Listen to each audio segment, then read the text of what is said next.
एक छोटे से गांव में हरिदास नाम का एक साधारण किसान रहता था।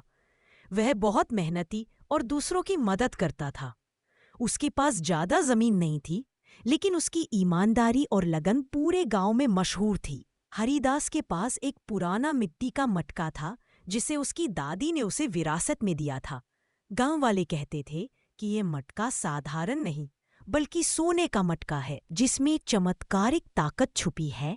एक बार गांव में भयंकर सूखा पड़ा। खेत सूखने लगे और पानी की इतनी कमी हो गई कि लोग परेशान रहने लगे। उस मुश्किल वक्त में हरिदास ने अपने मटके को याद किया। दादी ने कहा था, जब भी इस मटके में पानी डालेगा, यहाँ कभी खाली नहीं होगा। हरिदास ने मटके में पानी भरा और खेतों की सिंचाई करने लगा।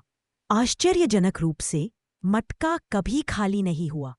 इससे गांव में फिर से हरियाली लौट आई और लोग खुशहाल हो गए। गांव वाले इस चमत्कार को देखकर दंग रह गए और मटके को सोने का मटका कहने लगे। फिर एक दिन गांव में एक लालची व्यापारी आया, जिसने यह सुनकर सोचा कि अगर वह उस मटके को खरीद ले तो वह अमीर बन जाएगा।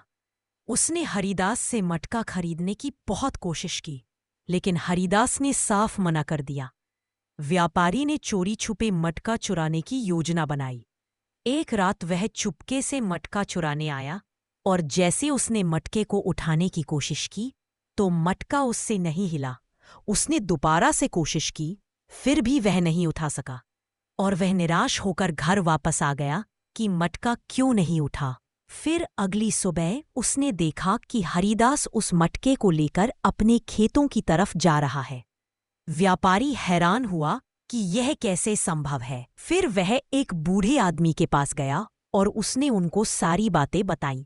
तो उस बूढ़े आदमी ने कहा कि बेटा, उस मटके को सिर्फ एक मेहनती, लगनशील और दूसरों की मदद करने वाला ही व्यक्ति उठा सकता है, तुम जैसे नहीं। इस कहानी से हमें शिक्षा मिलती है कि हमें दूसरों की मदद करनी चाहिए और सबके लिए अच्छा सोचना चाहिए।